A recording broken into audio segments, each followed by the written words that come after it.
أعوذ بالله من الشيطان الرجيم. بسم الله الرحمن الرحيم. وآية لهم الأرض الميتة أحييناها وأخرجنا منها حبا فمنه يأكلون. سورة یاسین 33 نمبر آیات ہے. پر یہ 33 نمبر آیات کی د الله تعالی په وحدانیت باندې لوی لوی قدرتونه ذکر کیږي. او سورة یاسین کې چې الله تعالی څومره دلایل ذکر کړي، زیات دلایل د نعمتونو نه راغستلي، د نعمتونو ذکر دی پکې. او دغه خلاصه دا ده چې الله تعالی واحد لا شریک دی، په ټولو صفاتونو کې هیڅ څوک سره شریک نشته. او دغه شان دغه دلایل بیا د هغې نتیجه دا ده چې دوباره ژوندون ثابتېږي د هغې نه، دغه دلایلونه.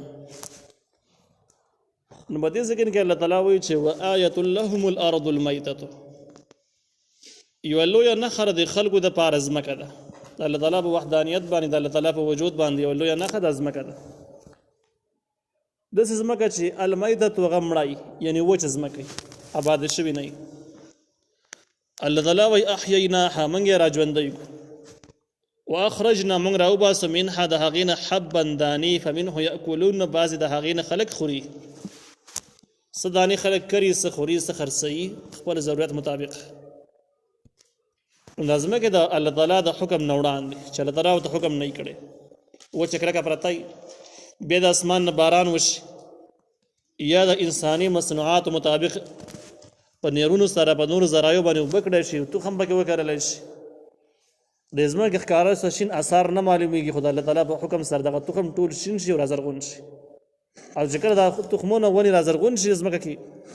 نو د دې د شینوالي داسې دی لکه چې بس راژوندی شوي، اول مړی بیا راژوندی شوي. بیا د دغې نه بعد دغه فصلونه پاخه شي، تخمونه وکړي، دانې وکړي، او دغه دانې انسانان استعمالوي، خوري. الله تعالی وایي وجعلنا من ګرځولي دي فیها په ځمکه کې جنات باغونه، من نخیل د کجورو و اعناب د انګورو. عربو کې زیات مشهور او زیات خلک چې استعمالوي هغه کجوري دي او انګور دي. باغونه هم زیات دي عربو کې، خلک استعمالوي هم ډېر. نو د عربو د عادتونو مطابق ذکر وشو. نو الله تعالی وایي موږ پیدا کړي دي په ځمکه کې جنات باغونه، من نخیل د کجورو و اعناب او د انګورو. وفجرنا، من جاری کړي دي فیها په ځمکه کې من العیون، چینې پکې هم شته دي چې د هغې د وجې نه خلک دغه باغونه اوبه کوي، خپل ضرورتونه ترې پوره کوي د اوبو نه. دا دومره باغونه، دومره اوبو، دا دومره انتظام چې د الله تعالی طرف نه کېږي، د څه دپاره؟ لیأکلوا من ثمره، دې دپاره چې دا خلک وخوري د میوو د دې نه، دغه میوو نه دوی خوراک وکړي، وخوري. وما عملته ایدیهم، او نه دي جوړ کړي دغه میوو لره ایدیهم، لاسونه د دوی. دا د عامو اکثرو مفسرینو رای دا ده چې ما دې ذکر کې د نفي دپاره دی. نو معنی دا ده چې دغه کمې میوې چې په باغونو کې رازرغون شوې، کم فصلونه چې را پیدا شو، انسان ته خبرداری ورکول دی چې دغه میوې دا دومره نعمتونه الله تعالی وایي تاسو په خپلو لاسونو باندې دا تیار کړي نه دي، جوړ کړي نه دي، بلکې د دې میوو را ټوکوونکې، غټوونکې او دې حتی رسوونکې ذات صرف الله تعالی دی. نو لہذا د فصلونو میوو نه بعد د الله تعالی لوی شکر ادا کول پکار دي، او د الله تعالی په تابعدارۍ کې نور تیزېدل پکار دي، باغي کېدل نه دي پکار چې بس زما ضرورتونه پوره شو، زه اوس غټ سړی شم چې څه ګناهونه کوم نو بس پکې آزاد شو. در اکثر مفسرینو رای ده چې د دې معنی د همدغه شانته کې ده. لیکن امام ابن جریر رحمه الله چې یو لوی مفسر دی، هغه وایي د دې معنی داسې ده چې لیأکل من ثمره وما عملته ایدیه، دې دپاره چې وخوري دا خلک د دې د میوو نه، وما عملته، او هغه چې جوړ کړي دي د انسانانو بایدیهم، په خپلو لاسونو باندې، هغه چې د انسانانو په خپلو لاسونو باندې جوړ کړي دي هغه څیزونه هم وخوري. انسانان په خپلو لاسونو باندې څه شی جوړوي. نو بیا امام ابن جریر رحمه الله په دې باندې ډېر وضاحت کړی دی، او امام ابن کثیر رحمه الله دا قول زیات راجح ګڼلی دی. امام ابن کثیر رحمه الله وایي د دې تایید د عبدالله ابن مسعود رضی الله عنه د قرائت نه هم کیږي چې په هغې کې د وما په ځای باندې ومما عملت ایدیهم دی. وایي د هغې نه معلومیږي چې د ابن جریر رحمه الله تفسیر قوي دی. امام ابن کثیر رحمه الله وایي دې مطلب بیا د سورتونو کې داسې شو چې لیاکل من ثمره دې دپاره د خلک وخوري د میوو د دینه وما عملته او هغه چې انسانان یې جوړوي په خپلو لاسونو باندې انسانان په خپلو لاسونو دینه اچار جوړوي چاټونه د جوړوي مربی د جوړوي دغه شان کې جوس د دینه وباسي دغه شان کې دغه ونونه د خونانو د زړو بمبتونه تیل په خپلو لاسونو باندې وباسي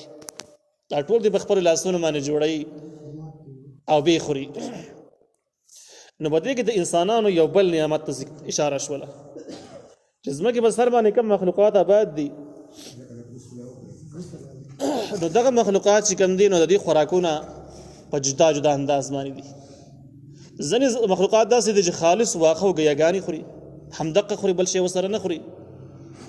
او ځینې مخلوقات داسې دي چې خالص خاورې خوري په خاورو باندې هم پایي او ځینې څیزونه داسې دي چې خالص غوښه خوري خو د غوښې سره بل څیز یو ځای کوي نو همدغه شان د خالص خوري انسان د دینه بدل انسان چې کوم څیز خوري نو بده کې د خپل کاریګرۍ پکې هم شامل کی نو که فرض کې انسان غوښه خوري نو دی به کې مساله ورواچي مالګه به کې ورواچي مرچکې به کې ورواچي او نور شیزونه سره میلاو کی یو بل شی ته جوړ شي خپل کاریګرۍ پکې هم وکي هغه یو جدا نوې ذائقه را پیدا کی په هغه صورت کې دغه شان انسانان کله د میوې دغه شان سوچه خوري کله وچي او کله د دینه چارت جوړي کله ته بل شی جوړي کله ته بل شی جوړي هغه جدا ځان له ذائقه را پیدا کی ځان له خوند جوړ کی کله د جوس وباسي دغه ځان له ذائقه او ځان له خوند نو دا د الله تعالی د نعمتونو یو بل ذکر دی چې انسان ته الله تعالی د عقل ورکړي رس طریقې ورکړي د دغه نعمتونه په نور طریقو باندې بل شان هم استعمالي او مرکب شکل کې استعمالي چې مفرد نه مرکبي عام حیواناتي مفرد استعمالي انساني مرکب استعمالي دا د امام ابن جرير رحمه الله قول له نو باندې صورتونو کې به معنا د شي چې لیاکل من ثمره دې لپاره چې انسانانو خوري د میوه دغینه وما عملته ايديهم او هغه چې جوړي انسانان په خپل لاسونو باندې انسانان په خپل مداخلت کوي کم سيزونه مرکب کوي کم کاریګری به کوي هغه سيزونه هم خوري او دا ټول کم ځای پیدا کیږي د میوه نه د فصلونو نه او دغه میوه فصلونو رازرغونون کې غټاون کې اثر تر رسون کې سوق دي خالص الله تعالی دی نو بده وجه کې انسان خالص چیز خوري نام شکر به واسي او کدا مرکب خوري نو بیا ډبل شکر واسي چې الله تعالی ورته سلیقه مر کړل او دغه عقل مر کړی دی او رسولونو نه بس طریقه باندې څنګه ذایقي حاصلې ام مخلوقات دې نشي حاصلې ولې هم دې ته حاصلې بیا زیات شکر پکار دی افلا یشکرون آیا د خلک شکر نو واسي شکر مخکې موږ ویلي د شکر درې ارکان دي چې درې ارکان ادا شو د شکر او چې درې ونه ارکان موجود نه نو دا یا شکر د سره یې نه یا ناقص شکر درې ارکانو کې یو دا چې کوم احسان د سره الله تعالی کړی دا بڑا سره ومنه د احسان الله کړل مخلوق ته به نسبت نه کی چې دا پلانې وجه او د دینګي وجه او پلانې نه وې د سینه کېدل نه بس د غار ظاهري اسباب چې هر څه خو نسبت به الله ته کې او دغه احسان په وړه کې د الله منی دویم بخله باندې په اقرار وکړي چې دا سيزونه الله را کړی دي او دریم نمبر دغه سيزونه به هم او دغه سيزونه اولن دا به غلط نه استعمالي چې کوم سيز الله درکړي ته به غلط ناجایز کې نه استعمالي وګونه درکړي غلط یې مې استعماله وسترګې درکړي غلط یې مې استعماله خلو جبه لوی نعمت درکړي خبرې کولې شي لوی نعمت غلط یې مې استعماله دغه شان نور نعمتونه چې څومره الله درکړي د غلط ذریعہ باندې مې استعماله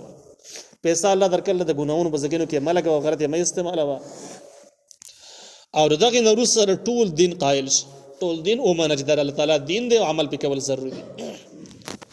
نسی وای چې شکر اصل کې د ایمان او د اسلام یو بل تعبیر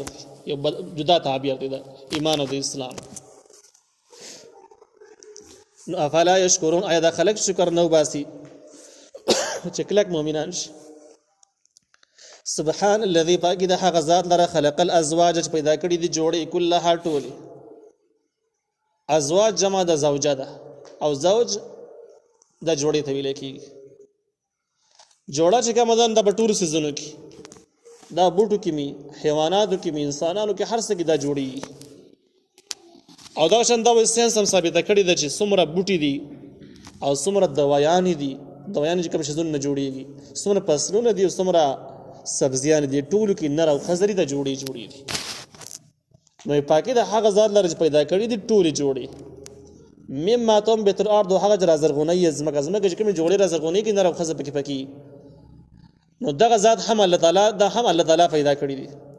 ومن انفسهم او نفسون استاسو کې په انسانانو کې هم دغه شان جوړي.